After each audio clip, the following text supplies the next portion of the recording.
السلام عليكم ورحمة الله وبركاته. ازيكم يا اخواتي، عاملين ايه؟ يا رب تكونوا بخير. قبل ما ابدا الفيلم حابب اقول لك ان الفيلم ده جامد جدا يا صديقي، كان نفسي الخصه من زمان بس الوقت عندي كان بعافية شوية، لكن قلت خلاص كفاية وعالجت الوقت وجيت لك بالتقيل على طول. كل اللي عليك انك تصبر في البداية وتتفرج للنهاية عشان تفهم الحكاية، ويلا بينا نبدا الفيلم. بس قبل ما نبدا ما تنساش تصلي على النبي وتعمل لايك للفيديو وتفعل زر الجرس بعد الاشتراك عشان يوصلك كل جديد. يبدا فيلمنا بالمذيعة ديبة وبتكون ماسكة كتاب وبتقول لرئيسها كل اللي في الكتاب ده كذب، ازاي خرافات زي دي يكون اللي كاتبها صحفي؟ قال لها اللي كاتب الكتاب ده اناند، وعمره ما كاتب كلمة واحدة الا لو فكر فيها 1000 مرة. وبعدين الكتاب اللي بتقول عنه مش حقيقي ده الحكومة امرت بحظره وولعه في كل النسخ الموجودة، واللي في ايدك ده اخر نسخة منه جبته بالعافية من مصدر في الحكومة. كل اللي عايزه منك انك تقعدي مع اناند وتسمعيه. قالت له قدامك نص ساعة بس وتجيبهولي. وفعلا بيجي اناند والكل بيكون مستعد ليه. بيقعد مع ديبة وبتقول له الكتاب اللي انت كاتبه ده مش حقيقي وكل اللي فيه من خيالك، ومفيش ارض اسمها ارض الذهب ولا في قرية اسمها الكي جي اف. قال لها كل اللي في الكتاب حقيقي وهحكي لك القصة من البداية، اسمعيني كويس. سنة 1951 الفلاحين كانوا بيحفروا في الارض ولقوا حجر غريب جدا. بلغوا الحكومة وبيجوا موظفين يشوفوا ايه الموجود، وكان معاهم سوريا فردهان، واكتشفوا ان الحجارة دي كلها ذهب. واول ما سوريا اتأكد من الذهب قتل كل موظفين الحكومة. وفي نفس الوقت بيتولد الوحش الكاسر روكي. وبعد 10 سنين سوريا كان بياخد الناس كعبيد عشان يفحروا ويطلعوا الذهب، وام روكي بتكون تعبانه جدا وبتموت. روكي بيشتغل وبيجيب فلوس عشان يعالج امه، لكن الممرضه بتقول له ان الفلوس دي مش هتكفي ثمن العلاج. بيروح روكي لامه فبتقول له خلاص انا ما عادش ليا وقت في الحياه، انا عشت طول عمري فقيره وهموت بسبب الفقر، بس انا عايزاك توعدني انك تجمع فلوس كتير ويكون عندك قوه تحارب بيها العالم. قال لها وعدك يا امي. وامه بتموت وروكي بيدفنها وبيكون حزين جدا، وبيكون ماشي سرحان بيطلع له بلطجي وبيقول له هات الفلوس اللي معاك.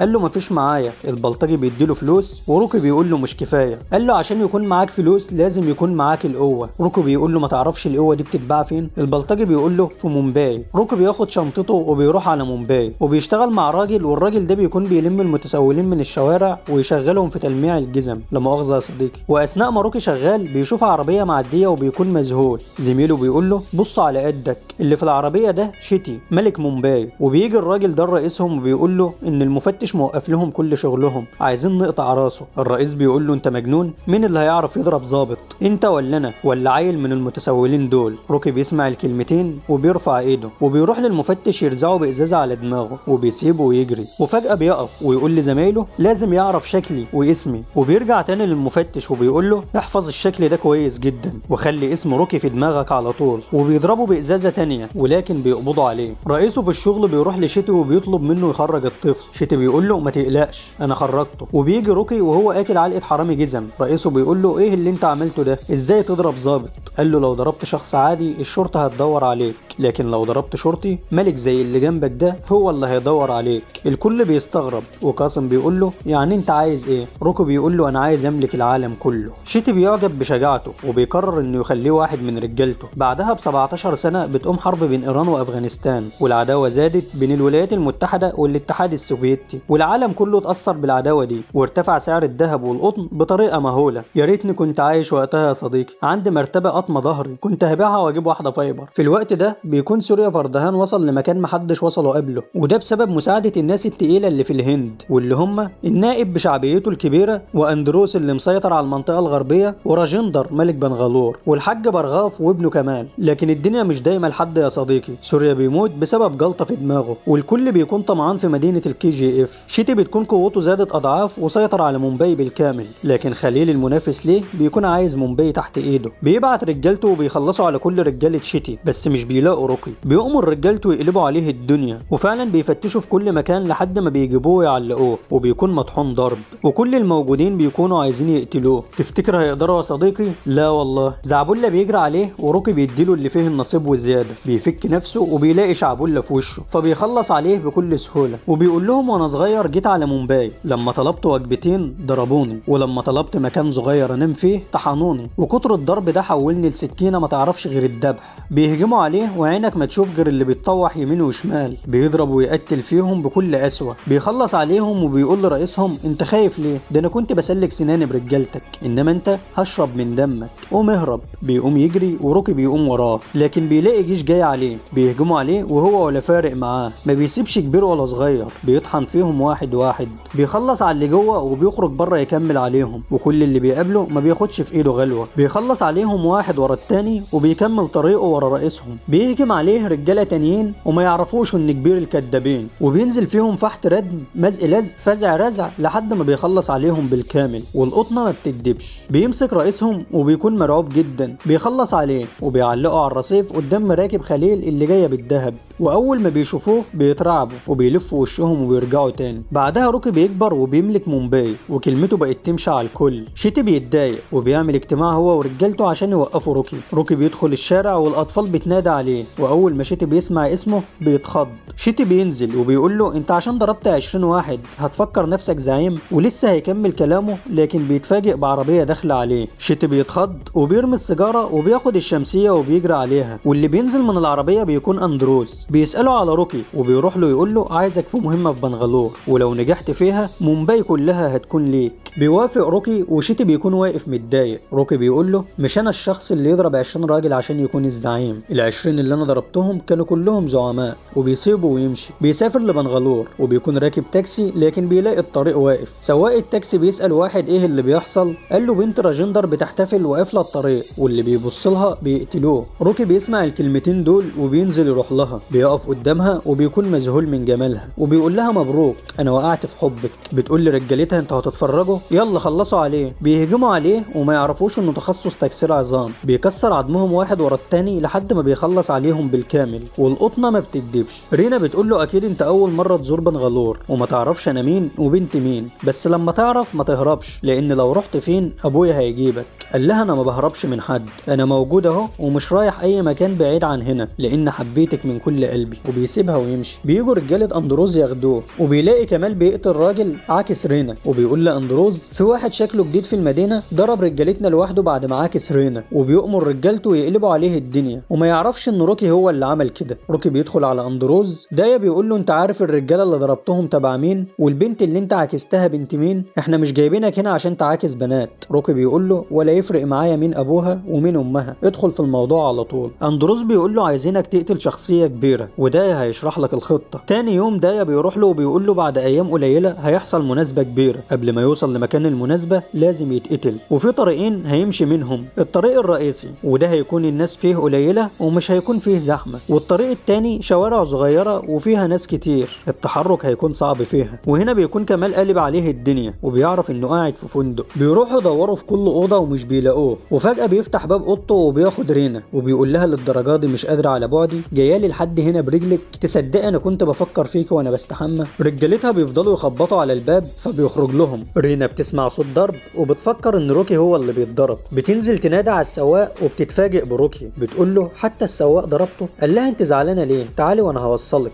بتركب معاه وطول الطريق بيفضل يلكلك وما بيبطلش كلام. رينا بتتضايق وبتقول له اقف، انت ازاي تتكلم معايا بالاسلوب ده؟ انت ما تعرفش انا مين وبنت مين؟ وهي بتتكلم بيشوف ست فقيره واقعه منها كيس الكعك ومش عارفه تجيبه من العربيات اللي رايحه وجايه. بيروح روكي يقف قدام العربيات وبيعطل الطريق وكله بينزل وبيفضلوا يزعقوا، واول ما بيشوفوا المسدس بيخافوا. بينزل روكي يلم لها حاجتها ويديها لها، ورينا بتكون مذهوله من اللي عمله. بيركب العربيه وبيقول لها قولي لي بقى كنت بتقولي ايه؟ قالت له خدنا على بيتك. وهم ماشيين الشرطه بتوقفهم لان بيكون في مجموعه عربيات نقل كبيره معديه. بينزل روكي وبيعمل انه بيصلح حاجه في العربيه بتاعته. بيجي كمال ورجالته وفجاه روكي بيختفى وبيركب عربيه منهم وبيلاقي نفسه في مكان مليان صناديق ذهب، وبيكون عايز يعرف الذهب ده منين وتبع مين. اتنين من الحراس بيشوفوه فبيخلص عليهم ويمشي. بيروح الكباريه اللي رينا بتكون موجوده فيه وبيجي كمال ورجالته يحوطوه، وبيكون كمال هيقتله لكن رينا بتوقفه وبتقول له روكي انا جبتهم هنا عشان تعرف قيمتك الحقيقيه مش عشان يضربوك.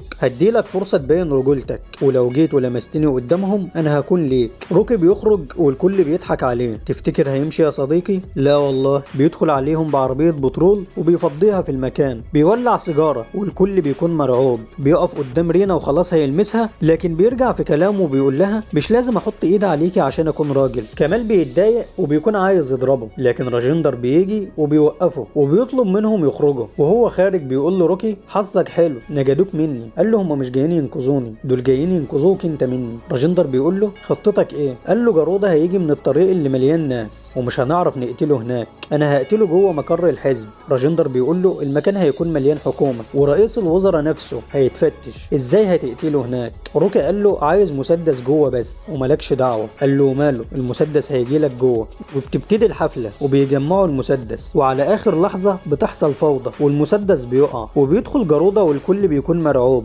بيقول لهم ابويا عمل مملكه كبيره بس انا هعمل مملكه اكبر، والتمثال اللي المفروض يكون بتاع سوريا بيطلع لجارودة والكل بيكون مندهش باللي شايفينه. وروكي بيفشل في المهمه. راجندر واندروس بيعملوا اجتماع وبيقول جارودة لو ما ماتش احنا كلنا هنموت. اندروس بيقول له لازم نقتله في اسرع وقت حتى لو في وسط رجالته وفي قلب مكانه، بس مين اللي هيتجرأ ويدخل الكي جي اف ويقتله؟ كمال بيكون رايح يقتل روكي لكن بيلاقيه رافع ايده وبيقول لهم انتوا جبتوني عشان اقتل الراجل ده، انا هروح له مكانه ومش هرجع غير بخبر وفاته. والكل بيكون مذهول من شجاعته. وبيقرر روكي انه يدخل الكي جي اف، بس قبل ما بيمشي بيروح لرينا وهي نايمه وبيسيب لها سلسله، ولما بتشوفها بتعرف انها بتاعه روكي. بتروح لابوها وبتقول له روكي راح فين؟ كمال بيرد عليها وبيقول لها راح لمكان مستحيل يرجع منه عايش. رينا بتزعل وواضح انها وقعت في حبه. بيروح اندروز لروكي وبيديله خريطه للمكان وبيقول له مفيش غير طريقه واحده للدخول هناك. في عربيات بتطلع كل فتره على البلد ياخدوا ناس عشان يشتغلوا في الكي جي اف، لازم تدخل في عربيه منهم، بس البلد دي متامنه من كل اتجاه وعلشان تدخلها لازم تقتل الرجاله اللي مامنينها. بيمشي روكي وبيدخل عليهم دخول رايق بيسبب حرايق.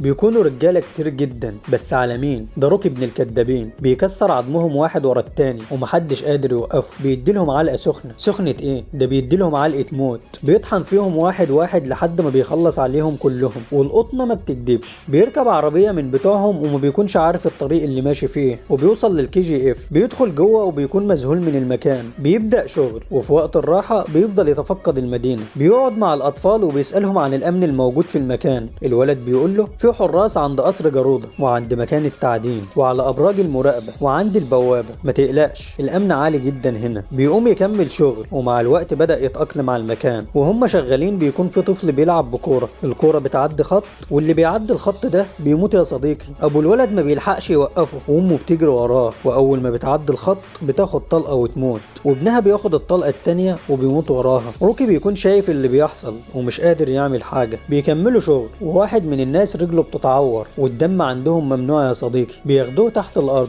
وبيعذبوه ولما بيزهقوا بيقتلوه. روكي بيكون غضبان جدا لانه مش عارف يساعد الناس الغلابه دول. بعدها بيكونوا رايحين للمكان اللي هيشتغلوا فيه وروكي بيولع في صخره والكل بيكون مشغول فيها. وبيقدر روكي انه يدخل مركز الصيانه وبيشوفوا راجل من الناس الغلابه بيعرف معلومات من الخريطه وبيخرج، وعلى اخر لحظه بيقف في الطابور. الراجل اللي شافه بيقول له خدنا معاك، انا شفتك وانت داخل المركز. روكي بيقول له لو فتحت بقك هقتلك.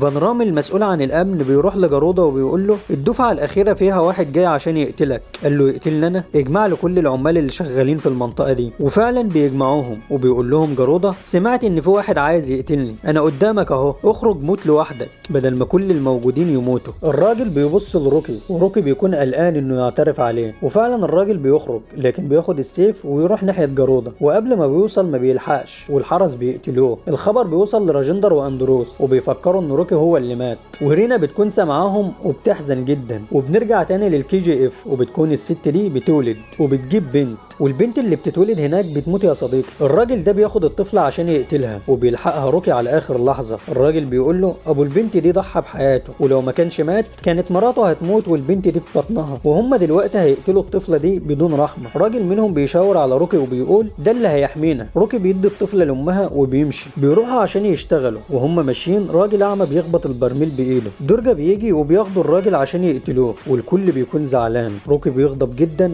وما بيقدرش يتحمل اللي بيحصل. بيمسك المطرقه وهاتك يا دعك في الحراس، بيخلص على اللي فوق كلهم وبينزل تحت يلحق الراجل. بيفصل الكهرباء وبيقتل فيهم واحد ورا التاني ومحدش فيهم بيقدر يشوفه. بيطلع كل الغل اللي جواه عليهم. بيهجم عليه شويه وهو ولا فارق معاه. بينزل فيهم فحت ردم فزع رزع مزق لزق لحد ما بيخلص عليهم. والقطنه ما بتكدبش. بياخد رئيسهم بيدخلهم درجة والراجل العجوز وبيخرج والكل بيكون مذهول. بيرمي درجة قدامهم وبيعملوا نفس الحركة اللي كان بيعملها قبل ما يقتل اي شخص منهم. روكي بيفتكر كل اللي ماتوا من الناس الغلابة قدام عينيه وبينزل عليه بالمطرقة يفرتك دماغه. الراجل ده بيقول له روكي ما تقلقش هندفنه. قال له انا عايزك تحرقه، انا خلاص بقيت جاهز. بيحرقوه هو وباقي الجثث وبيرن الجرس بصوت عالي. اندروز وراجندر بيعرفوا ان روكي لسه عايش وجاهز انه يقتل جارودة. وفي الناحية التانية فانرام بيكثف الحراس اكتر من الاول وبيقول لجارودة اجل المهرجان يومين لان انت عندك اعداء كتير. جارودة بيرد عليه وبيقول له اجل ايه؟ انت عايز الناس تاكل وشي؟ قبل ما يطلع فجر بكره كل اعدائي هيكونوا ميتين. بياخدوا احتياطاتهم وبيكهربوا الاسلاك وبيأمنوا كل المداخل والمخارج. تفتكر ان كل ده هيفرق مع روكي يا صديقي؟ لا والله. بيبدأ المهرجان وجارودة بيجيب 3 مساجين عشان يضحي بيهم. بيطير رقبة الاول وبيخلص على التاني والتالت بيكون روكي مكانه. بيطلع من تحت المية وبيطير رقبة جارودة قدام حراسه بالكامل. الخبر بيوصل لاندروز وراجندر والكل بيكون فرحان. في الوقت ده روكي بيكون في طريقه للعرش والحرس بيكون هيضربه لكن العبيد بيجروا عليهم يضربوهم. وهنا بيكون انتهى الجزء الاول من الفيلم يا صديقي. انزل دلوقتي اعمل لايك